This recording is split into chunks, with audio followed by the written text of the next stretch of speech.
बचपन में मैं डेली स्कूल जाता और क्लास की दीवार पे लगी उस घड़ी को देखता जो धीरे धीरे टिक टिक करके चलती रहती और मैं बस बेल बजने का वेट करता कि जल्दी से समय बीते और स्कूल की छुट्टी हो जाए। और उस टाइम मैंने क्लास में ही बहुत बार सोचा कि काश मेरे पास कोई ऐसी पावर होती तो मैं इस समय को आगे कर देता जिससे छुट्टी जल्दी हो जाए।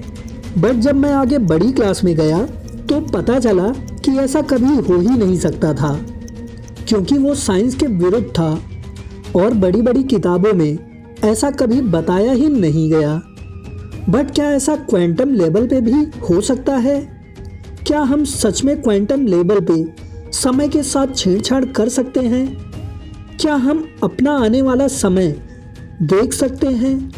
और क्या हम अपने अतीत में घटी घटनाओं को देख और सुधार सकते हैं? तो दोस्तों, आज के वीडियो में हम जानेंगे टाइम ट्रेवल के बारे में थ्रू क्वांटम फिजिक्स। अगर लोगों से समय यात्रा करने के बारे में पूछा जाए तो लगभग सभी लोग समय यात्रा करना चाहते हैं और सबकी अलग अलग वजह होगी टाइम ट्रेवल करने के लिए। कुछ लोग फ्यूचर में जाना चाहते हैं और हमारी सभ्यता को डेवलप्ड होते देखना चाहते हैं, और हम में से ही कुछ लोग यह देखना चाहते हैं कि हमारी पृथ्वी या ब्रह्मांड कैसे खत्म होगा। और दूसरी ओर कुछ लोग अपने जीवन के कुछ सबसे बुरे टाइम्स को बदलने के लिए अतीत में जाना पसंद करेंगे। तो वहीं कुछ को हमारे पूर्वजों को देखने में रुचि हो सकती है कि हम कैसे विकसित हुए।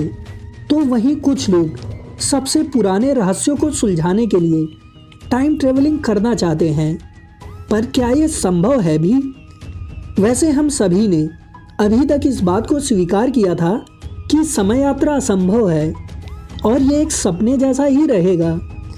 कारण यह था कि लोगों को लगता था कि टाइम ट्रेवल करने के लिए हमें एक ऐसी मशीन बनानी पड़ेगी जो हमें समय में आगे या पीछे ले जा पाएगी। और अभी तक हमारी मौजूदा टेक्नोलॉजी से हम टाइम मशीन नहीं बना सकते। और इसलिए साइंटिस्ट यह भी कहते हैं कि हम कितना भी एडवांस्ड हो जाएं, फिर भी ऐसी कोई मशीन नहीं बना पाएंगे जो समय में आगे या पीछे ले जा पाएगी। लेकिन कुछ महान वैज्ञानिक जैसे कि सर स्टीफन हॉकिंग समय को एक अलग नज़रिए से देखते हैं।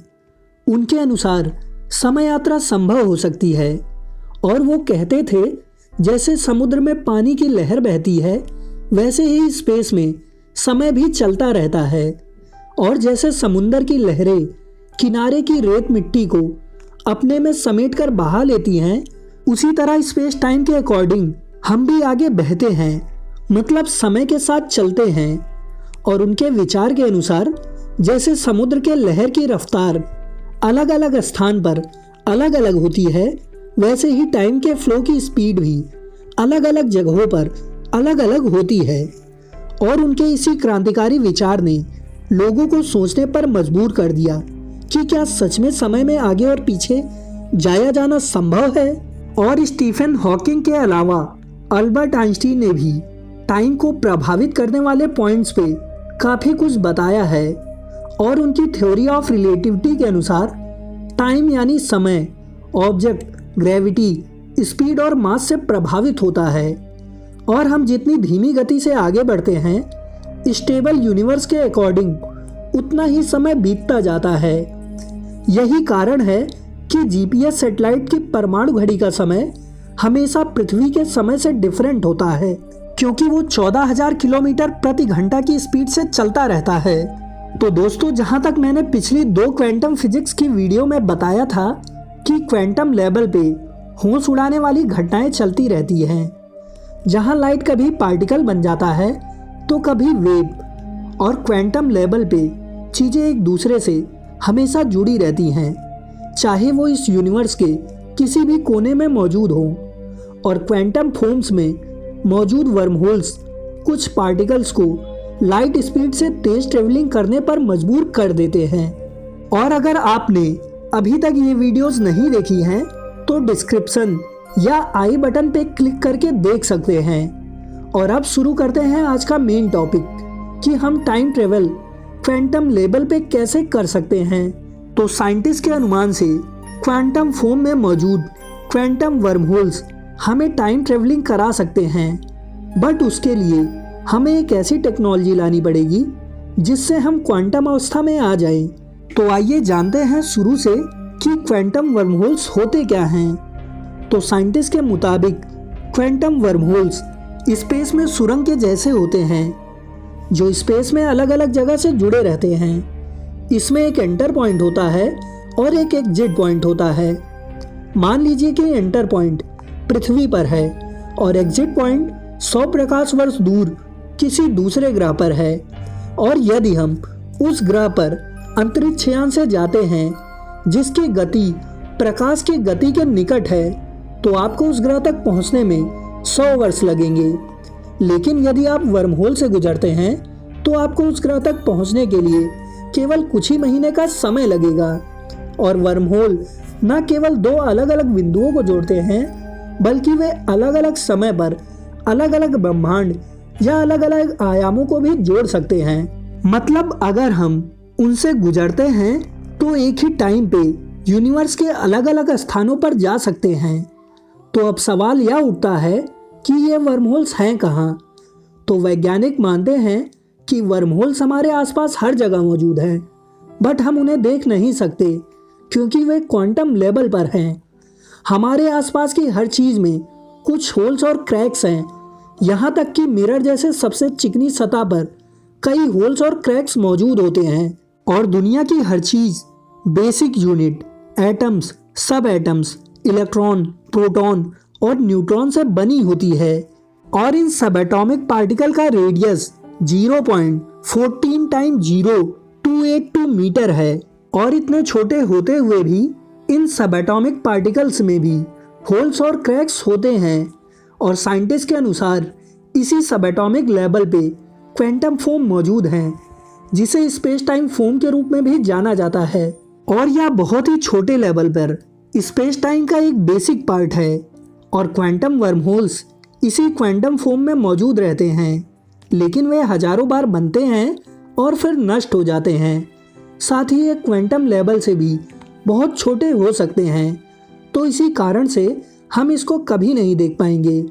और क्वांटम फिजिक्स इन्हीं वर्महोल्स की मौजूदगी के कई सबूत दिखाती है। क्वांटम फिजिक्स के अनुसार खाली स्थान वास्तव में खाली नहीं है, वहाँ क्वांटम फोम मौजूद है। और इन्हीं क्वांटम फोम के अंदर क्वांटम वर्महोल्स मौजूद हैं, जो क्वांटम पार्टिकल को स्पेस में एक एंटर पॉइंट से कैरी करते हैं और उनको एग्जिट पॉइंट पे बहुत ही कम समय के भीतर ट्रांसफ़र कर देते हैं। एग्जाम्पल के लिए न्यूट्रिनो जैसे पार्टिकल अर्थ पर अचानक ही प्रकट होते हैं और फिर गायब हो जाते हैं। और सर ने भी कभी इसे स्पीड ऑफ लाइट से तेज़ बताया था। तो इससे पता चलता है कि छोटे वर्महोल्स हर जगह हैं, जिनके माध्यम से ही ये पार्टिकल कहीं से भी अचानक अस्तित्व में आते हैं। और जैसे ही पार्टिकल वर्महोल से ट्रेवल कर लेते हैं, ये वर्महोल्स खत्म हो जाते हैं। पर ये तो बात हुई क्वांटम पार्टिकल्स की। पर अगर हम क्वांटम फोम की मदद से प्रकाश की गति के करीब यात्रा करते हैं, तो हमको समय अलग सा महसूस होगा। स्पेस टाइम के मुताबिक आपकी स्पीड जितनी अधिक होगी, उतना ही टाइम स्लो होगा।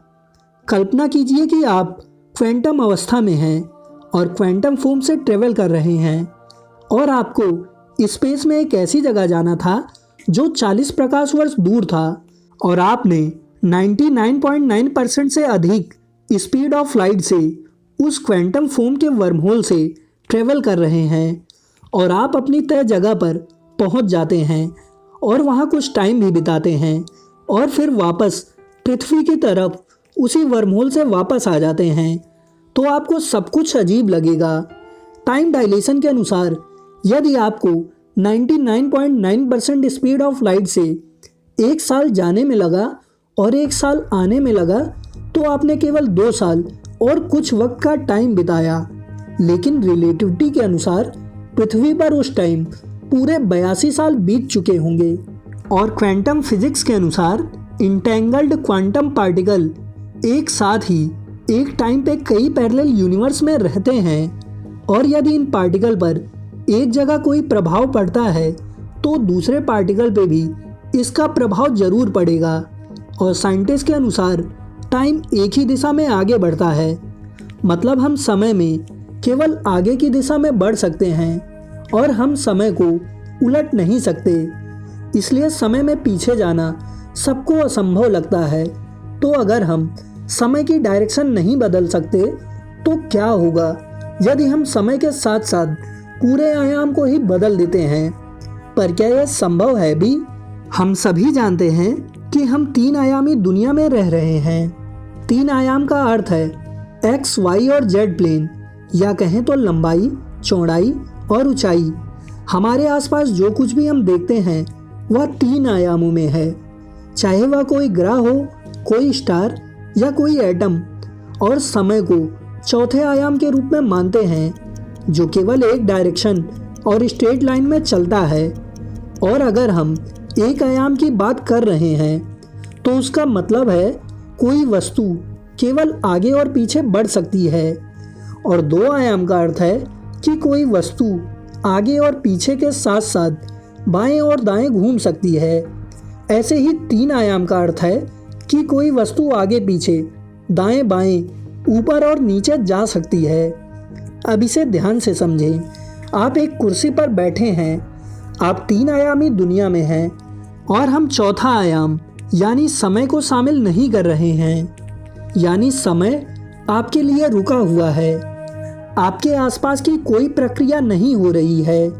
आपका हार्ट पंप नहीं कर रहा है और आपका शरीर हिल नहीं पा रहा है। आपके फेफड़े सांस नहीं ले रहे हैं, बट आप मरे नहीं हैं, केवल समय रुका हुआ है, क्योंकि चौथा आयाम जो समय है उसको निकाल दिया गया है। अब हम चौथा आयाम जोड़ते हैं, सब कुछ सामान्य हो जाता है। हर रुकी हुई प्रक्रिया फिर से शुरू हो जाती है। समय आगे की तरफ चल रहा है। बट अगर हम 3 आयामी दुनिया में ऊपर नीचे बाएं दाएं आगे और पीछे जाने के साथ साथ समय में भी आगे और पीछे भी जा सकें तो इसे हम 5वां आयाम कहेंगे। और यहीं से पैरेलल यूनिवर्स की अवधारणा आई। पैरेलल यूनिवर्स के अनुसार हमारे यूनिवर्स की कई फोटोकॉपीज हैं, मतलब ब्रह्मांड की सभी कॉपीज में आपकी भी कॉपीज आपकी तरह ही है, लेकिन उनका वर्तमान, अतीत, भविष्य अलग अलग हो सकता है। मतलब कहीं आप बच्चे होंगे तो कहीं आप यंग और कहीं आप बूढ़े हो चुके होंगे। आइए एक उदाहरण के साथ समय में बाएं और दाएं घूमने पर विचार करें। आप सुबह 6 बजे उठते हैं, 7 बजे स्कूल जाते हैं और 3 बजे स्कूल से वापस आते हैं। यह टाइमलाइन एक ही दिशा में आगे की तरफ चल रही है। अब मान लें कि आपके टाइमलाइन के बाईं और दाईं ओर पैरेलली कई टाइमलाइंस चल रही हैं, और अगर समानांतर ब्रह्मांड मौजूद है तो आप डिफरेंट टाइम पर क्वांटम फोम में मौजूद वर्महोल की मदद से समानांतर दुनिया में जा सकते हैं। अगर हम अलग अलग आयामों में ट्रेवल करते हैं तो टाइम ट्रेवल के विरोधाभास का कोई चांस भी नहीं होगा। मतलब अगर हम नॉर्मली समय में पीछे जाके अपने पिता या दादा को अगर मार दें तो हमारे वजूद पे ही सवाल उठता है। बट अगर हम अलग अलग आयामों में समय में पीछे यात्रा करते हैं और अपने दादा, पिता या अपने आप को मारते हैं तो अपने अस्तित्व को उस पैरेलल यूनिवर्स में मारेंगे और उससे मेन कैरेक्टर पर कोई इफेक्ट नहीं पड़ेगा। वैसे किसी को पता नहीं है क्या ये सच हो सकता है, क्योंकि ये सारी बातें जो मैंने आपको बताई हैं वो सिर्फ सिद्धांत हैं, और ये सभी सिद्धांत मैथमेटिकल वे में तो एग्जिस्ट करती हैं, बट इनका कोई एक्सपेरिमेंटल प्रूफ नहीं है, क्योंकि इन सिद्धांतों को प्रूफ करने के लिए अभी हमारे पास कोई टेक्नोलॉजी नहीं है। इसलिए हम आशा कर सकते हैं कि ये सिद्धांत सही हों और भविष्य में एक दिन हम टाइम ट्रेवल कैसे ना कैसे कर पाएंगे। तो दोस्तों, अगर ये वीडियो पसंद आई हो तो लाइक और शेयर ज़रूर करें, और अगर अभी तक आपने हमारे चैनल को सब्सक्राइब नहीं किया है तो प्लीज़ सब्सक्राइब ज़रूर कर लें। मिलते हैं अगली वीडियो में, तब तक के लिए बाय बाय।